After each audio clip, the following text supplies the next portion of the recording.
Tov to everybody. It's a beautiful Rosh Chodesh meal. Thank you, Bela, for putting together this amazing spread of delectable foods. We're really into our chametz now. Baruch Hashem, not thinking about a crumb in a book anymore, right? We're doing good. Okay. So we're going to talk about the whole idea of this beautiful month of Chodesh Iyar. I can't see, I'm sorry if I'm not able to see everybody in behind, but I'm referring to everyone, I'm talking to everyone. The idea of Chodesh Iyar, the idea of the Omer, talk a little bit about what the avoda is this month, and hopefully get a bit of an understanding that we're counting. What are we counting for? What is the whole purpose for the counting? Really to make every day count. Is really to make every day count. So let's see what we're gonna, where we're working towards. The Arizal teaches us that on Leila Seder, this Or Gadol, this massive light comes shining down on every single Jew.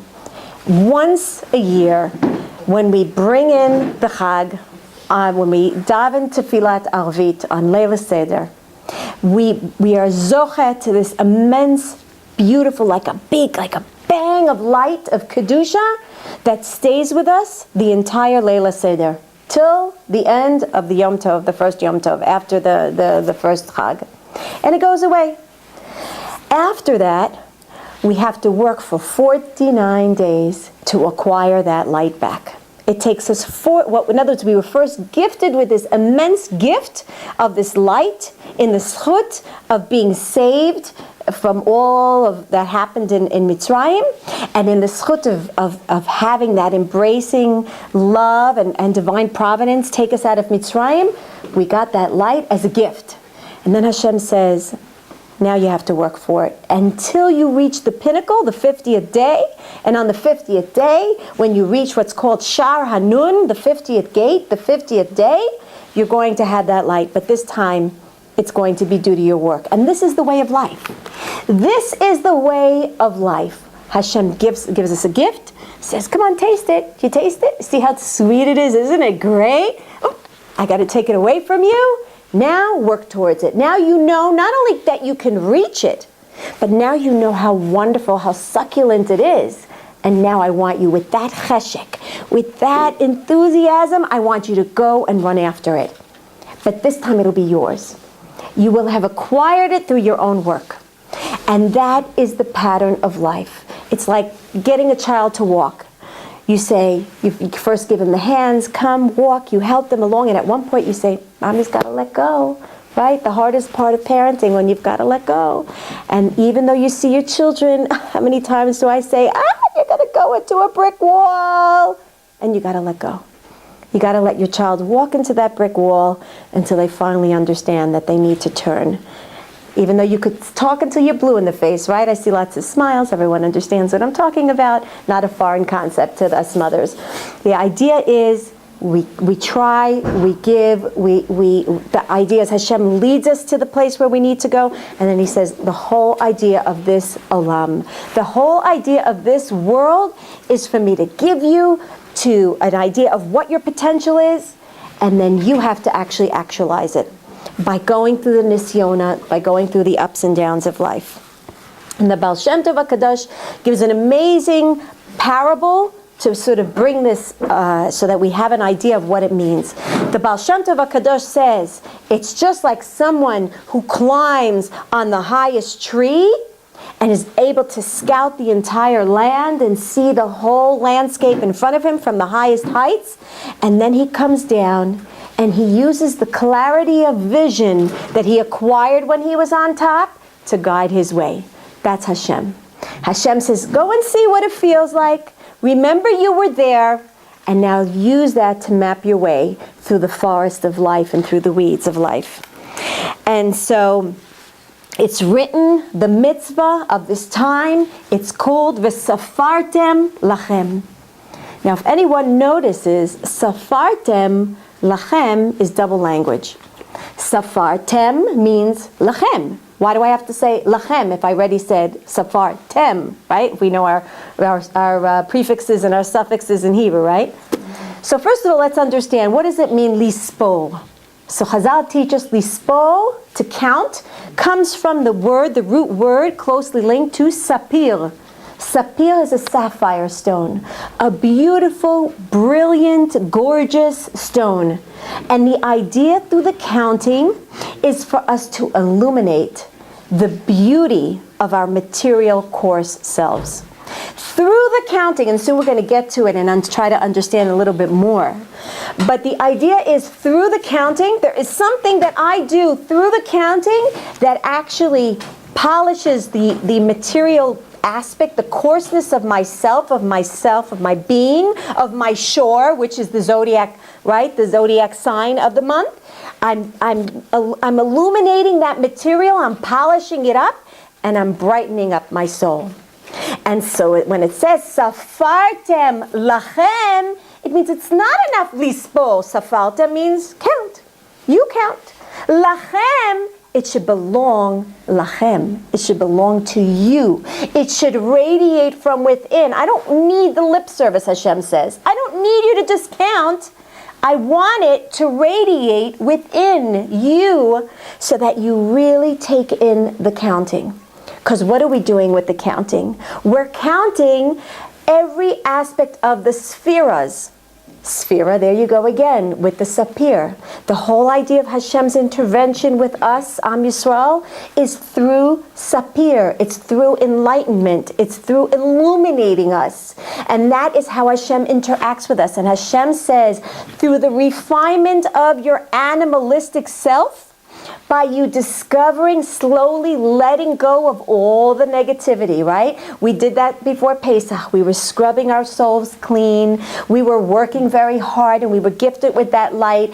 And then the idea of freedom, though, the idea of freedom is not just to have the sense of I can do whatever I want to do, but it's to focus and align myself with, when I reach that Sharanun, when I can get to that place, Sharanun, which is the gate of wisdom, it's the highest gate. It's the gate where that leads me directly into Hashem's chamber. What does that mean? I have no more free will. There's no more free will in Sharanun because all you see is Hashem.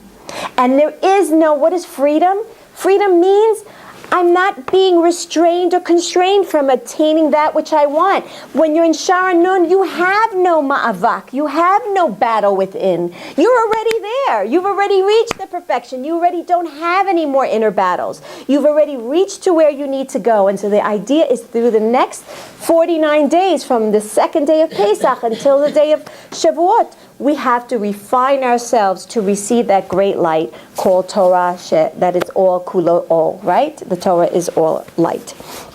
And that was the idea of walking through Yam Suf. What is Yam Suf? Yud Mem is 50. When Am Yisrael walked through Yam Suf, they were walking into Shar Hanun. They were walking into the 50th gate.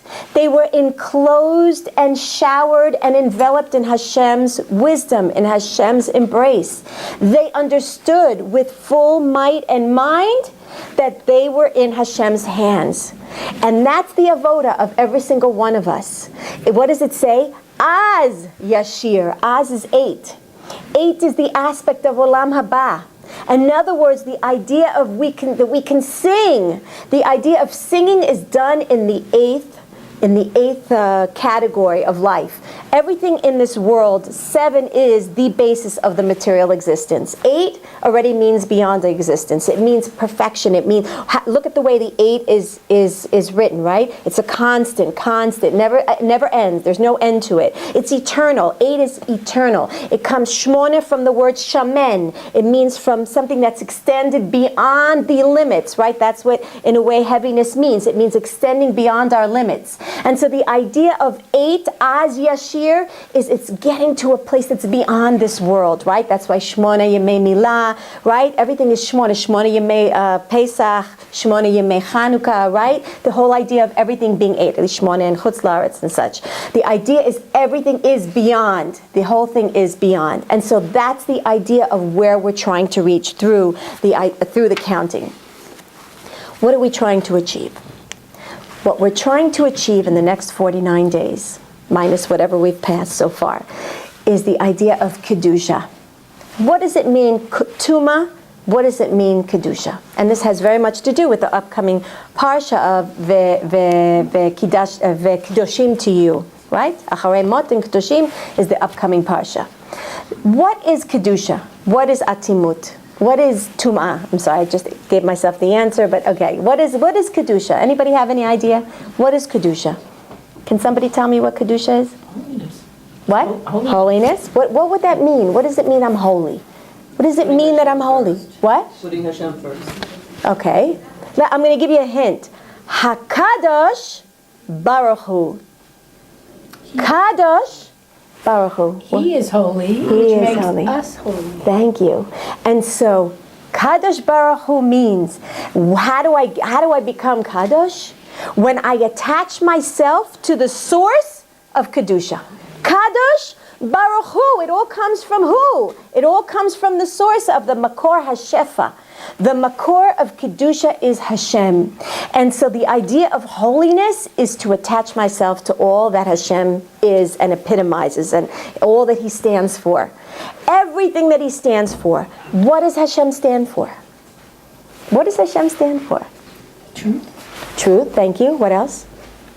Love. Love, thank you. What else? Chesed. Chesed, thank you. All the spheres, right? All the spheres. That's HaKadosh Baruch Hu. And so the idea of attaching myself to holiness means that I'm attaching myself to the source of being able to lashpia shefa.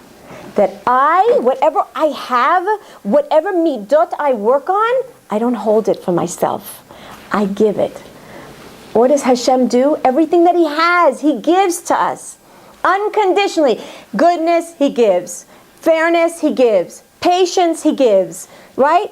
Everything He gives to us. Abundance, He gives. Brachas, He gives. Everything He gives. The idea of Kedusha versus Tuma.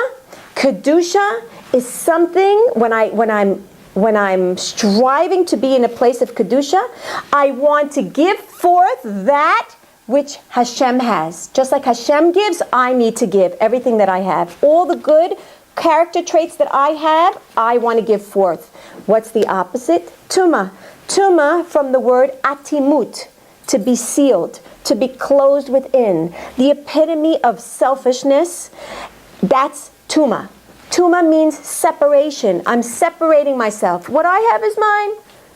I don't have to give to you. I'm otemet et atzmi. I'm closing myself off, and I don't allow myself to give forth. That is according to the very high meaning of Tuma versus Kedusha, that's the meaning. And so the whole idea in the 49 days is for me to work towards being giving, bestowing, goodness, chesed with gevura, tiferet, balancing it all, knowing how to keep my kedusha, keeping the shmirat einayim. Also for us women, we have to be kedusha, right? Not look everywhere, not to let our eyes stray to every single person. Not necessarily men, but just not let my eyes stray. You know, I go into somebody's house, I don't have to look what's new on her wall. That's not kedusha. I'm looking at it and I'm eyeing it and I want it for myself.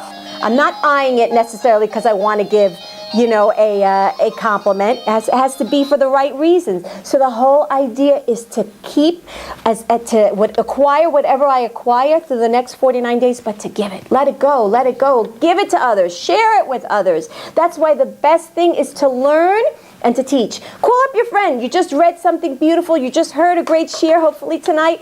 You call up your friends. You know what? I heard this. I learned that. Let me share it with you. Spread the light. Keep it going. That is Kedusha. And that is the whole idea of the reciprocal relationship that we have with the Kadosh Baruch Hu. There's a spiritual pattern that's taught in Hasidism, and it's called Ratz Vishov. Anybody know about this? Ratz Vishov. Nobody's heard about this? It's a very, very like Yesod, like a very foundational teaching in Hasidism. The idea that Hashem has a reciprocal relationship with us in this world. How does He do that? Ratz Vishov. Hashem wants us to run. Like how did we leave Mitzrayim? In haste. We ran. Where did we run? We ran with Hashem. We ran into the desert. We ran. Hashem, you want us to go here? We ran. So we're going. We're with you, Hashem. That's Ratz. And what did Hashem do then after? Shov, he reciprocates back. He says, oh, you're coming running to me? Now I'm going to reciprocate that cause and effect relationship. Midah keneged midah, right? The measure for measure. Hashem says, oh, you're going to run? You're going to run to me? Guess what? I'm going to return it back to you. I'm going to give it back to you. And again, sometimes it's not in this world. Sometimes it could be in the next world, or sometimes it could be in other ways, indirect ways. We're not here to judge Hashem. We're not here to test him. But the idea is to always have in the back of our minds, nothing goes in vain. No, I cover my hair this way versus that way just to make sure one extra hair string doesn't come out. Hashem sees it. Hashem knows my intention. I decide to wear this shirt versus that shirt because I'm looking at it. Is it really tzniut? Nobody knows about it. It's just me. I was just looking in the mirror. Nobody knows about it. Hashem knows. Hashem knows everything. And the more we run to him, the more he's shav eleinu, he's coming back to us. And that's something that we always have to keep in mind, and we see this very clearly, time in and time again. The month of Iyar, we're here to learn Yirat Shamayim. We have to see Hashem in everything. I don't know if I said this before, but this is a teaching that I learned from some Breslev Rav a long time ago. It's a beautiful, beautiful vart. Iyar is connected to Re'iyah, to sight, which is also connected to the word and the animal Aryeh, a lion. How do the three connect? Beautiful, beautiful insight. How do I learn that inside the month of Iyar, my avoda is to see Hashem, and how is that connected to a lion? So the lion, let's start with that. The lion is known for its big, beautiful eyes. If you look at a lion, you'll see, none of us looks in it, but in a clip, I don't dare anyone to look at a lion unless it's behind a cage, a strong cage. But when you look at a lion, the idea is you're looking at the lion. It has gorgeous, big eyes. Scientists have researched and seen that the lion has a very magnificent trait about his eyes. If I want to focus in on this cup, I'm going to focus in on this cup. This bowl of salad, I see a little fuzzy. I can't focus in on this and see that clearly. Something gives on the background. The lion, when they checked the eyes out, they found that the lion has an amazing trait, an amazing gift. The lion is able to look and focus in and zoom on something, and yet everything in the background is in clear, 100% clarity, just like what they're focusing on.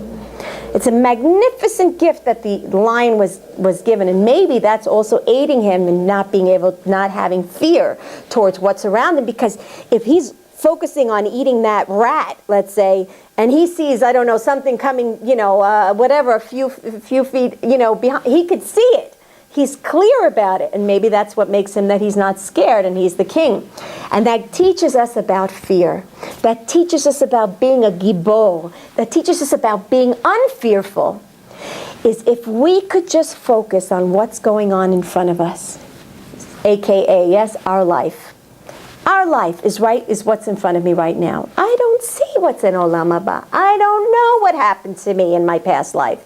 I don't know what's going to happen when after 120 I have to return my soul to Hashem. But if I can keep in my focus, if I can keep in my mind the idea that everything is not just what's in front of me, and that's the idea of this month Iyar, that the trait of this month is in thought. Contemplative, deep, introspective thought. The right kidney is the organ of the month. And this month, the right kidney is the one that gives us good thoughts. They say Abraham Avinu learned the entire Torah through his kidneys. His kidneys spoke to him, and that's how he learned the whole Torah. That's how he learned exactly what it was that Hashem wanted to give him. It's very, very complex, and I don't understand 100%. Don't come to me and say, well, what if you have a kidney transplant? I always get all these questions. I don't know. I'm not a doctor. I'm just telling you what I know. And so the idea is, in this month, our job is to reach Yirat Shamayim through contemplative, introspective, deep thought. Every day I count. Every day I look at the avoda of the day. And when do we usually use our thoughts? When do I usually sit down and think? Let's see what. Yeah. When you go to bed. But when in particular? Let's say throughout the day. When do we usually sit down and think? What? When we're alone. When what's occupying my mind? What? When you're very sensory and like Thank you. That is when we're constantly using our mind. We use our mind when we're occupying it with worry. We always sit down to think when we have to break apart a problem. Do I ever sit down with myself and just think when I'm calm, I'm still? When does that happen? I don't know. But okay, let's just say it happens once a day that I have a calm moment and I'm sitting down and I'm just thinking about the simple things of life. Where am I? How did I score on today's chart? Did I control myself? Do I deserve a pat on my back? Do I deserve a little slap on my hand? Where am I? Where am I going? Am I reaching it? Am I really treading towards the path where I really, really need to go? And I know Hashem wants me to go. And so we use our mind only when we have to tear things apart and when we're using it for only negativity. Wait a minute, why can't I occupy my mind when things are good and I just need it to move forward as a motivating engine and not to just do, tune-ups and fix-ups and clean-ups and call the maintenance on aisle number 1 when there's a mess in aisle number 1. No, why? So that's the idea. The idea is for us to use our minds in contemplative thoughts and connect with Hashem. And this also has to do with the letter of the month. The letter of the month is Vav. Vav is a straight line. It connects me with HaKadosh Baruch Hu. There is no way for me to achieve my spiritual path unless I sit down and contemplate Hashem's existence. Unless I sit down and think to myself, Hashem, what did you bring me here for? What are my milos? What are my chisronot? What are my weaknesses? What are my pluses in life? What can I use them for? And really work towards achieving that. That is what this month. And through that, I slowly earn that light back. That light of Kedusha, I slowly light back and I start to shine like a beautiful sapphire. Isn't that an amazing concept? The whole idea, it's beautiful, beautiful thoughts. During the month of Iyar, the man fell. The man, what was so special about the man? As we all know, there was no waste product, right? Whatever we ingested is what was actually consumed inside the body. There was no waste product. It gave us clarity of mind. What does that mean? We know we are what we eat, right? Don't we know? I know. We are the Doritos that we eat, and we are the bamba that we eat, and we're also the salad that we eat, because what happens to that food? It turns into our blood. And that blood zooms into our brain. And then I wonder, why am I fuzzy-headed? Was it the MSG in the Doritos, maybe? Was it the overabundance of sodium in the bamba? Like what? Of course, I am. I mean, look, I love it too. I'm not here to preach anyone. I love it too. But the bottom line is, I'm here to say that I'm looking to achieve clarity of mind. And the man gave me that. The man gave us that. Am Yisrael had total clarity of mind and thought through eating the man. And what we eat really does allow us to be able to think more clearly.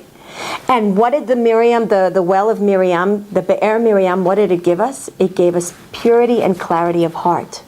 So we had pure Emuna of the mind and of the heart. And so our job during, again, this month, which is the month of spiritual healing, right? Ani Hashem Rofecha. This month has positive healing influences and characteristics to it. How do I achieve it? Through the avoda of letting go my negative emotions. By letting go, what are these negative emotions? These negative emotions is me being angry at a HaKadosh Baruch Hu, unfortunately. Now, I spoke to I give bat mitzvah lessons to girls, and I spoke to this one girl.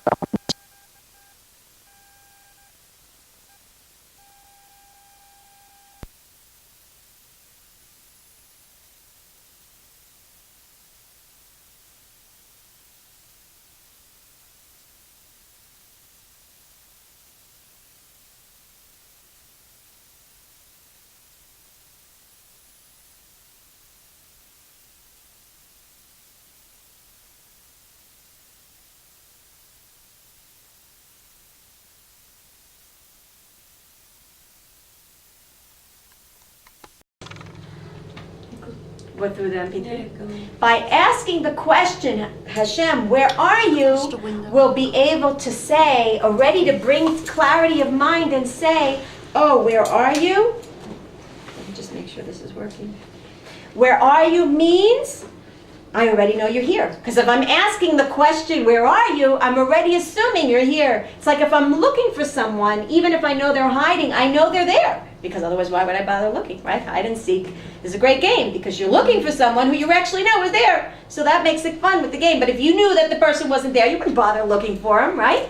So here you're saying, where are you? So she said to me, I can't even do that.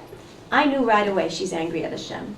I knew right away there must be some negative emotion hiding there that's not allowing her to find Hashem. Because usually, I know from my experience, if I have a problem with davening to Hashem, it has to do with something that I'm frustrated with in my life, and somehow I wouldn't say I'm angry, but I'm struggling with my Emuna on one level or another. And that's usually an indication.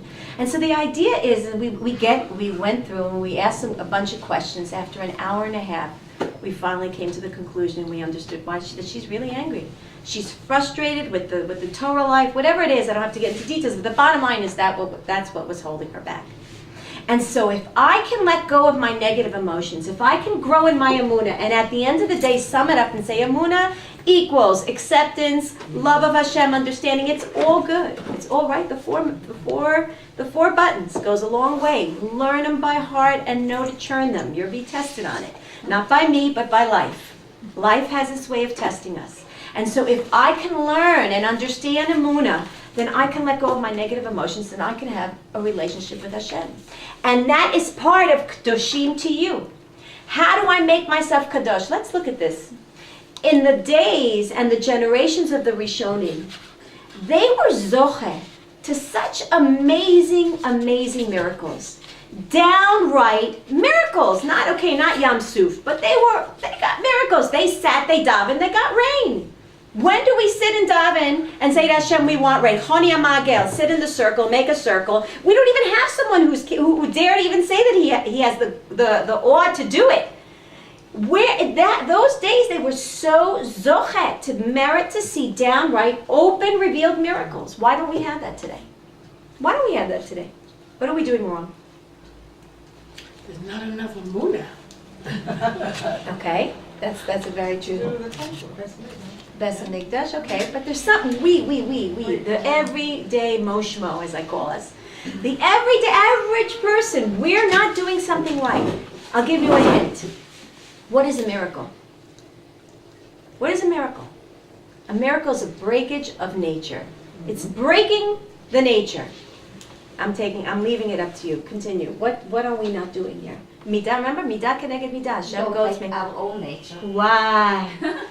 We today do not forsake. We don't surrender our own nature for Hashem. Today we want Hashem to confine to our list of desires.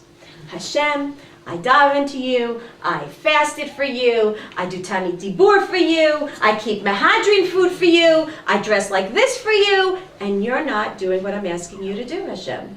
Today, I don't break my nature. I ask Hashem to break nature for me, and that's the difference. It used to be the Rishonim would break their entire desire, their entire nature, for the sake of HaKadosh Baruch Hashem said, midah keneged midah, that's it, measure for measure. You break your nature for me, I'm going to break nature for you, and whatever you need, you ask for it, and I'm going to make open, revealed miracles for you. That's the perush. That's the simple meaning of Kadoshim to you. Break your nature, right? You want to just hold, I have this amazing vodka bottle, right? I want to keep it just for myself, just for that l'chaim of the time when I'm going to share it and open it with someone else. Breaking my nature, right? Isn't that, we spoke, the whole idea of this 49-day process is to break my nature. Not to say I'm giving to my kids, why don't they give me back? I'm giving, I'm a giver. Hashem gives. Hashem gives us life every day. Hashem gives us the koach to sin against Him. Hashem is slow to anger. Hashem is patient with us. How do we learn how to respond and interact with Hashem? Our world is a training program designed specially for us. Hashem says, listen, I know that you really need to work on your patience, so I'm going to give you a really annoying husband who's going to bother you and call your name 20 times until you finally say to him, what did you want? I heard you the first 300 times. And so Hashem gives us exactly what we need to train ourselves to be able to have a relationship with Him. How else would we learn how to be patient unless we had annoying people inhabiting our home? How else would I learn the trait of gratitude unless I had someone who was going to give me inside, outside, and I have to constantly work on saying thank you to them? If I'm in a position now where I am now dependent on other people, I remember the first time I got to Tomchei Shabbos. It was a very difficult time for me. I remember Friday morning opening up my door and seeing a box of Tomchei Shabbos. It was so humiliating. But I remember that moment I learned what it was like to be on the other side of the door. All those days when I used to give tzedakah, I never knew what it was like to be on the other side of that door. I finally understood what it was like to be on the other side of the door. How else would I ever have learned that? How else will I ever have learned the sensitivity, what it means to give tzedakah if I wasn't on the receiving end at one point? And that is what Hashem does to us. He gives us exactly what we need so that we can refine our personalities and elevate ourselves so that we can have a relationship with Him. If I don't appreciate my next door neighbor, that she's always there for me, she's always bearing my screams that I have behind my closed doors, whatever it is, how will I learn Hakaras Tov to Hashem? I have to practice this through my interpersonal relationships, and through that is the only way I'm ever going to learn how to have Hakaras Tov to Hashem, and that's why it says in the Torah, in Pirkei Avos, if I don't appreciate my friend, my end will be that I won't appreciate HaKadosh Baruch Hu. If I won't be humbled and live with humility and will reduce my arrogance towards my friend, and I will feel myself that friend is above me, I will always feel like I'm eye to eye with HaKadosh Baruch Hu, unfortunately. So this is our training ground. The people in our lives, instead of complaining about them, let's look at them as being part and parcel of my tailor-made Emuna character midot program. Let's just say Hashem put together a special tailored program for me. And he put the characters in my life so that I will refine my character. And can I say thank you to Hashem in the forefront of something that's so difficult? Then I will be able to say thank you to Hashem even when it appears to not be so good in my life. Let's put it this way. Would I ever say to a doctor, would I ever feel that a doctor is punishing me because he says to me that I need to go through surgery? No. Why? Do I suspect that he wants to punish me? Do I suspect that a doctor wants to punish me if he says, I'm sorry, you need to go for surgery on whatever? No. But I suspect a Kadosh Baruch Hu when something is painful in my life. Why? Because I have a problem with judging people in favor. If I would learn to judge people in favor, my mother-in-law, my sister-in-law, my neighbor, my husband, my child, if I would judge them in favor, guess what? I'd be quick to be able to judge Hashem in favor. So the whole idea of these days is to illuminate my soul by working on my interpersonal relationships. And Hashem is going to test us big time in the next few weeks. So if you haven't gotten it already, be prepared. You're going to be tested. This is a test. You're going to be tested in the next few weeks. Hashem wants to see, can you really become godly? Can you be Kedoshim Tihiyu? Let's see. And that is the whole idea of these coming days. This is what we need to work on. We need to work on achieving that light that was first given to us. Hashem said, taste it, you'll like it, now work for it. And that is the avoda that we're going through for the next couple of weeks. Rav Dessler, I'm going to end by this. Rav Dessler says, do you know why there's even heresy in the world? Do you know why there's even such a concept of not believing in a Kadosh Baruch Hu? Rav Dessler brings down in Mechtav D'Eliyahu. he says. It's because of those people who do not believe in Hashem or do not believe in a God, right? It's because they don't want to feel obligated to go and adhere to what Hashem's instructions are, and they don't want to pay him thanks. Ad kedei kach, till that point, that a person tries to shy away from hakaras hatov, many times we find ourselves, do I really, like I just heard today one of the Rebbeim say, you know, a good husband, you know what he says? My wife prepared this meal specially for me. And a bad husband says, you know what? She loves this. She happened to want to share it with me. In other words, he doesn't have it in his mind that the wife prepared the house and cleaned the house and did the laundry and did everything for him. In his mind, it was for her. She enjoys a clean house. She enjoys the wash being put away. She enjoys how she feels when she cooks for the kids. That is not the way we should be thinking. The way that we should be, I said this once before, what does a good guest say? The good guest says, we're guests in Hashem's world. The good guest said, in the morning wakes up, sees the beautiful sun, sees the birds out, sees the gorgeous view, and says, Hashem, thank you for bringing out the sun just for me. Thank you for letting these birds chirp right for me, just for me. The bad guest in Hashem's world says, the sun, it gives heat to everyone. Everyone enjoys the sun. Even the neighbor living 3 miles down the road sees the same sun. Hashem didn't just put the sun out for me. And the bird's going to come to me, and then going to go to them, and they're going to go with them. And this one has this view, and this one has that view. What does it matter? Hashem didn't do it just for me. Right? The good guest comes in on Shabbos Chodesh, sees this great big table of delectables, and says, they didn't just do this for me. If I would have come or not come, they would have had brisket, they would have had challah, they would have had a million salads. What does it matter? I mean, I only eat a little piece. What does it matter? But the good guest says, wow, look at this table, just for me. What an amazing concept. To be able to see, and that's what they say, lo nivra olam ela bishvili. That's what we need to do. We need to look at life as a whole and say, Hashem, you gave everything just for me. You gave me this husband. He's just for me. This child, just for me. Yes.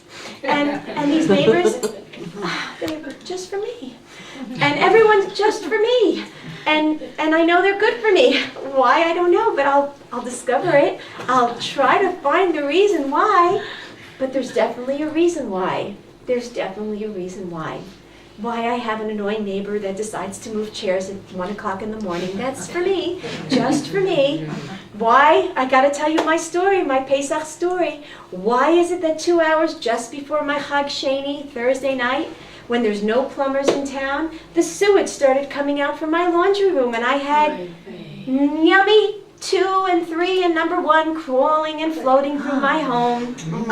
Just for me. And at the end, it ended up being, it wasn't even my toilet that was backing up. It was the neighbors. Just for me. Yes, just for me. Thank you, Hashem. And all along, I promise you this, my husband boots up to his knees. My middle son, who's just bar mitzvah, boots up to his knees. My 20-year-old boots up to his knees. Each one, one is pushing the poop from the one to the other, to the other, to the other, and we're bringing it out, and we didn't know where it was coming from, and the guy came 2 hours before the Chag, and he pumped it, and for about 8 hours we had quiet, and then it started coming up again, and the whole Chag, that's how we... Where did this come from, the floor? It came from the laundry room, which doesn't make sense, because it's supposed to be clear water, but we're attached through an elbow piping, just for me, we're attached to the place where there was this amount of wipies that the guy had to take out, coming from...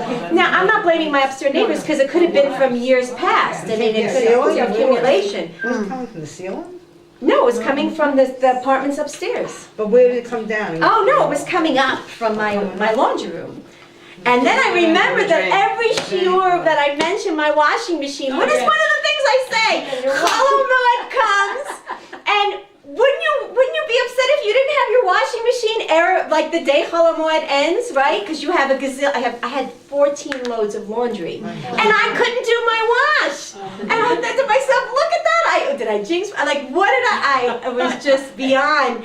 And you know what I kept thinking? And my mother-in-law is sitting there, and she's like, if it was me, I'd be smacking it and hitting and throwing things around. How are you singing? I was singing throughout the whole thing. And I won't tell you the song. I was just literally singing. I'm singing. She's looking at me. She says, I got to tell you, Orit, I have a newfound respect for you. I never, how are you maintaining composure?